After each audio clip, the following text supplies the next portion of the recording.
While women and men tend to enter into the workforce with essentially about the same levels of trust, that declines rapidly as careers continue to progress. And we see that big delta between men and women, and that continues to lag throughout the progression of people's careers until we start to see a little bit of it come back when women are starting to hit the more senior levels, but they never really get to the same equivalent levels as we saw when people first enter the workforce. Hi, and welcome back to the New Rules of Business by Chief. I'm Carolyn Childers. And I'm Lindsay Kaplan, and we're the co-founders of Chief, the most powerful community of senior executive women. On this podcast, we challenge preconceived notions of leadership. And in this week's episode, we explore the complicated topic of trust, and we dig into a really important question. Why do women trust their employers less than the men do? There's a whole host of reasons why high trust organizations are so important and how much they drive the bottom line. I mean, for one, high trust organizations are more likely to have loyal customers and employees. So those employees are more likely to stay at the company longer. And of course, those consumers are more likely to buy a product or service from the organization. But when it comes to measuring employee trust, things can get really tricky. Research from Deloitte shows that company leaders tend to overestimate how much their teams trust them by as much as 40%. I'm now paranoid of how much our team trusts us, Lindsay. So I'm just letting that sink in. Yeah, and get ready for this one. Women and men enter the workforce trusting their employers at about the same rate. But by the time women reach the director level, they trust their employers 30% less than men at the same level. And I can only imagine this is compounded for those with intersectional identities. I imagine it is. So what happens for women when they reach senior leadership positions? Yeah, it's not great. That research shows the scores only begin to recover as women enter those executive ranks, but they never fully trust their employer quite as much as men. Well, I guess the good news is that things don't have to stay this way. And there is action that we can take today to build trust within our organizations and teams. Yep. So we brought in the experts who've been researching trust for years at Deloitte to break it all down. Well, let's dive in.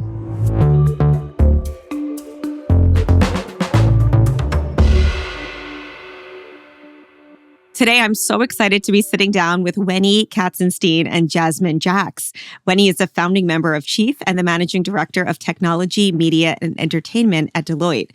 Jasmin is a principal partner of media and entertainment at Deloitte. Thank you both for joining us. Thanks for having us. Thank you for having us. So you both have been closely studying trust between employees and employers. What encouraged your team to start researching this topic in particular? The way that we think about trust, it's really at the center of human behavior.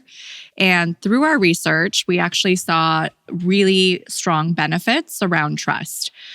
I think one of the interesting things, and Wenny and I working so closely together around this topic, is we've been really thinking about the intersection of consumer and workforce. So what we realized is that companies who have a really high workforce experience actually have 23% higher customer trust. So once they're able to really shift to driving better workforce trust, they're seeing those results on the consumer side. And what we also saw was that the more trusted a company is, the more it's going to outperform compared to low trust companies with up to 4 times more market value. So trust is key, but I also know your team at Deloitte conducted a study back in 2021 to understand how employer and employee trust can differ based on gender. Yeah. So that's fascinating. What are some key learnings there?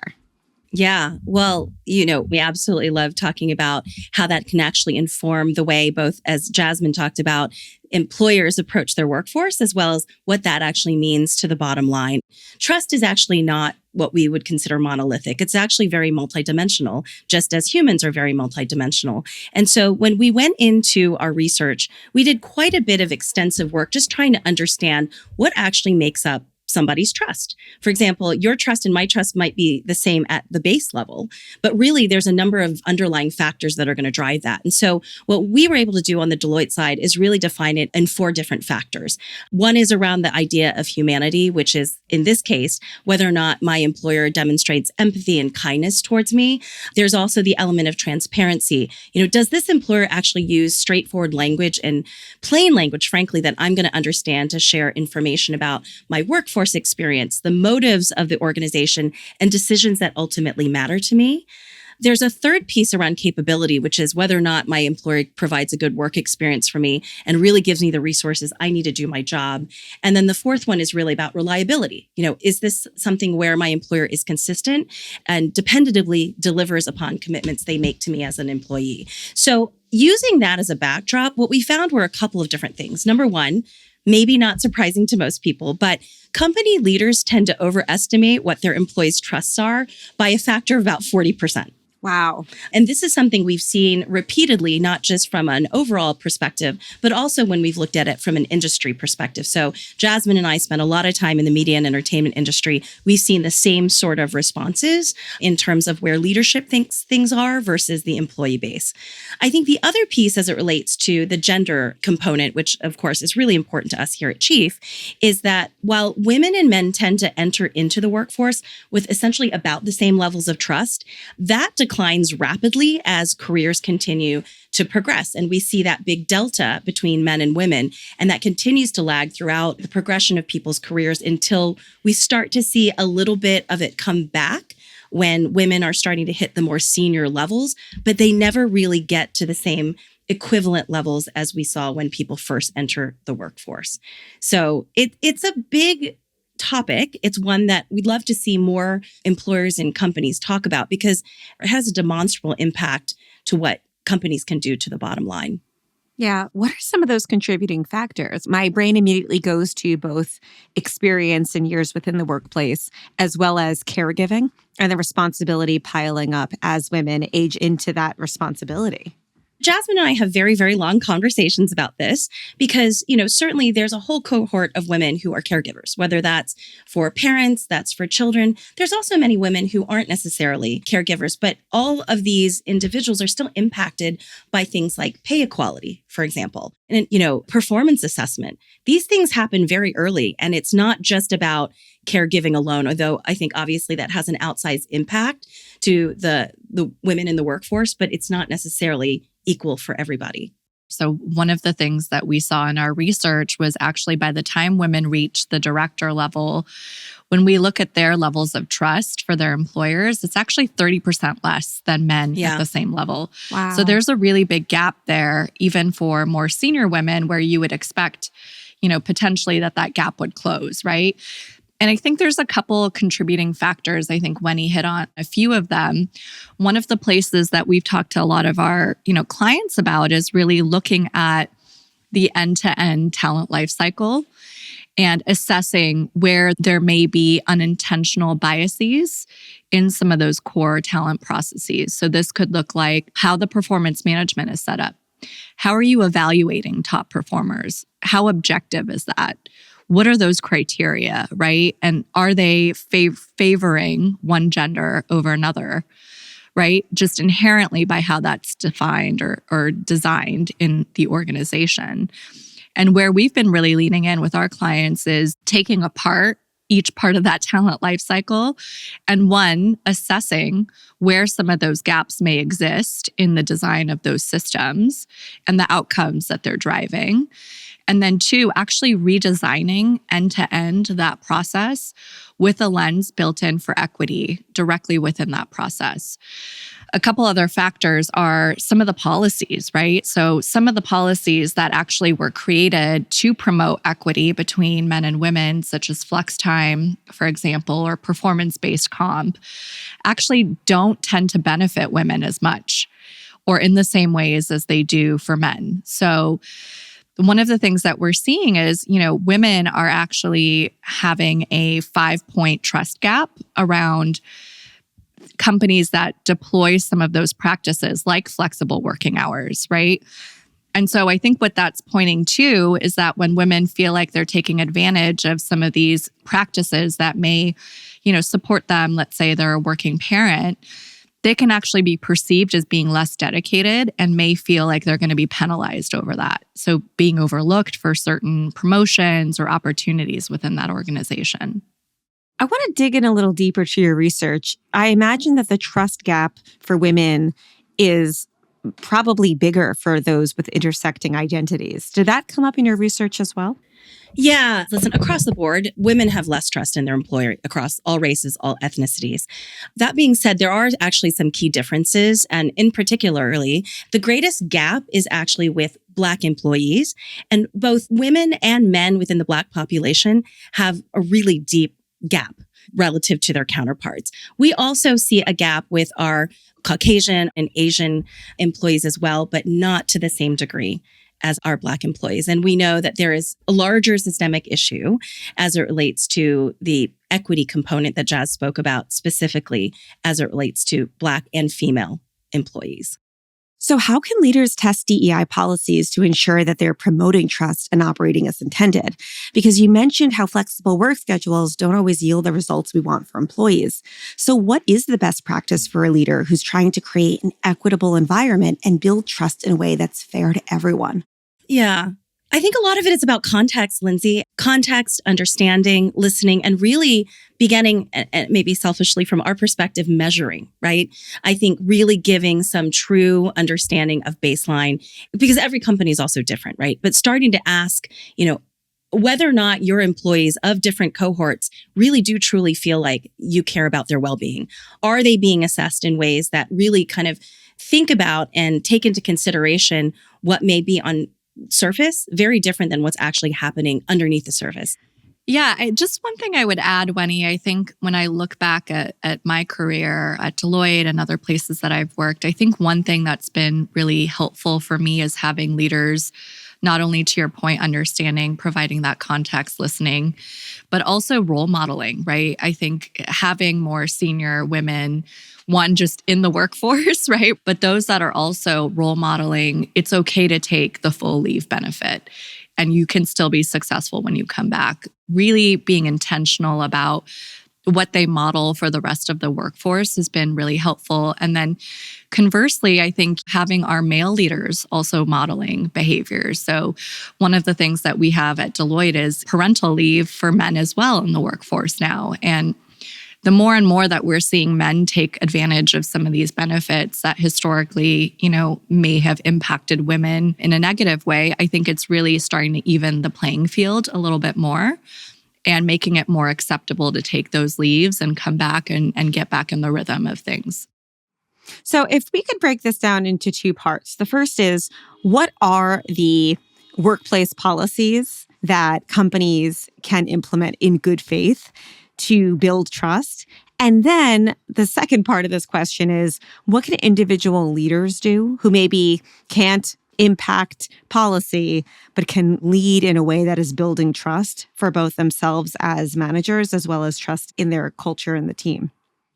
So I can take that first one. It's really around thinking about what your people within your organization need. That goes back to the point around starting with understanding the baseline and assessing and listening. I think one of the things that we encourage our clients to do is speak to your workforce, right? Have focus groups, have surveys. Don't do it once, a year and then go and build a bunch of policies that, and I can say this as a former HR person, that stem from what HR or leadership thinks are really important. You need to listen to your people and understand for them what are the pieces within, let's say, your talent life cycle that are causing barriers for them in advancing. What are the things in terms of policies that they really feel like would impact their well-being or their success within the organization? And I think that assessment piece is so critical before we go off and solve something, because what might work for one organization or one identity group is going to look very different for another. Be very customized, be very specific and nuanced around where your organization is along that journey and understand the needs of your people.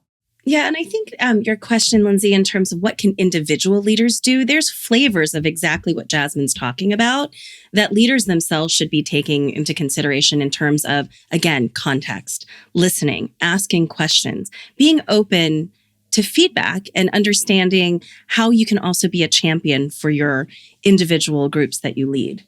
I think what I love about this trust index that we've created here at Deloitte is it's really simple, right? There's only a subset of questions you can either nest in your existing surveys, you can leverage within focus groups. But I think it's really great to just start with that as a baseline, because I think what's interesting about the way that the trust index was formed is it's really along those 4 dimensions that Wenny talked about earlier, right? My employer demonstrates empathy and kindness. My employer uses straightforward, plain language, right? We're creating a good work experience, and we're really thinking about, how we consistently deliver on the commitments. So taking that index, I think, can be a great place to start that assessment that we talked about. Yeah. And it's a great way for you to break down different cohorts within your organization to understand what different people need. Because what I need, what Jasmine needs, what you need are sometimes slightly different flavors. And so it allows an organization to understand what is truly sort of systemic and really impacting the broad population, and what are some things that need to be considered for potentially smaller populations but have meaningful impact. It's a good way to diagnose potential ways to approach your organization. What questions should leaders ask to ensure that the policies that they're trying to implement in good faith are actually building trust? Yeah, that's a great question. I think to point back to Wenny's feedback around the trust gap from leadership or perceptions around that, I think sometimes, things that leaders think are really important or will help drive impact might be a little bit different than when you ask the workforce. And so one of the things that I think leaders and HR can do instead of creating policies behind closed doors is really ask for feedback from their workforce and understand what are the pieces that are going to make the most impact for that segment of the workforce, and take that feedback and, create the solutions around that feedback. I think one of the other things that some of our most mature clients have done are even crowdsourcing some solutions. So not only looking at feedback from their workforce around policies that they would like to see or interventions to drive more equity in the system, but what could be some really great opportunities for them to actually co-create some solutions and have their fingerprints in what would be most impactful for them. I love that. What better way to build trust than to collaborate and allow people to co-create what trust could look like? The first step is asking the question. And I think organizations that are even willing to ask the question are already moving in the right direction. Are we providing an experience that is the ultimate talent experience that we hope people have when they're part of our organization? Is exactly where to start. Step 1, acknowledge there's a problem. I think it's step 1 is acknowledge that there is a belief and an understanding. It doesn't always have to be a problem. I think it can be an opportunity. So it feels like there's a lot here for me to dig into. I think leaders could feel overwhelmed trying to wrestle this trust gap to the ground. What is your advice on how to approach it? Yeah, we've been lucky to work with a lot of different clients. And the good news is, Lindsay, is that even though this is a complicated topic, just even starting doesn't have to be that difficult. So what we've done is take, as Jasmine mentioned, essentially an algorithm of 4 questions, and it's really based on an extensive amount of research our trust team did. And we've helped clients essentially incorporate it into studies that they're already doing, employee value propositions, employee surveys. We've even done this for the consumer side as well. And again, it just provides some perspective and baseline to start making true action. And so again, I go back to the first question is asking the question, and then the rest of the journey can be very seamless from there. I love that. Start with curiosity because it's not that complicated. Yes. I think it's a very Ted Lasso approach is, start with curiosity. We're going to get into closers. So I'm going to ask both of you 2 very important chiefy questions. The first, I'm going to start with you, Jazz. If you could write a new rule for business to close the trust gap between men and women at work, what would it be? Redesign your performance management process. I've seen a lot of conversation with our clients in this space, but I think this is such an important part of the talent life cycle that can really make a difference, right? Make sure it's as objective as possible. You've got multiple points in there to assess potential biases. And don't forget about your new promotes. Support your new promotes once they make it, and don't let them feel lonely when they get to the top. Love that. Wenny, same question. If you could write a new rule of business to close the trust gap, what would it be? I would say really truly commit to the women. And I would also add underrepresented segments in your workforce. I mean, literally to the point where you are writing it into your goals and you're being held accountable for it. And also be vigilant about ensuring those efforts don't come at a price somewhere else in their experience. All right. And then final question. This is the doozy. What is the best or worst piece of advice you've ever received on leadership? Wenny, I'm going to take it to you first.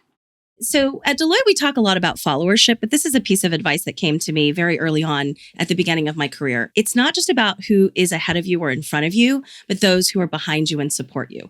And so it's really equally important to build a great team that you also commit to grow, because they're really going to be the biggest arbiter of your success and ultimately your legacy. Fantastic. Jasmin, close us out. Best or worst piece of leadership advice you've ever received?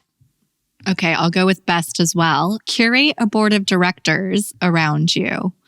I think one of the things that a lot of our female talent at Deloitte look for is, that one mentor, that one sponsor who's going to do everything for them.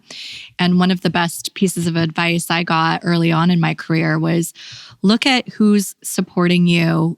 Build kind of a curated list of your board of directors, people that you can go to for different purposes, that can be your support for opening new doors, that can be your champion in rooms that you're not in, but also that can give you advice from a professional standpoint around the day-to-day job. So really think about what you need on your board of directors and don't look for all of that in one person. Ah, we love it. That's a walking advertisement for Chief. Wenny and Jasmin, thank you so much for joining us today. This was a great session. I look forward to acknowledging and uncomplicatingly working on my own trust gap. Thanks for having us. Thank you so much. This was so much fun.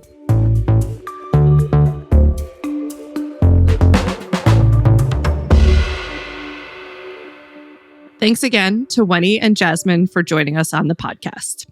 So it turns out building trust at work takes more than just a trust fall at a weekend retreat, right, Carolyn? Well, Linz, I will say I trust you a lot, but there's no way I would ever trust you in a trust fall.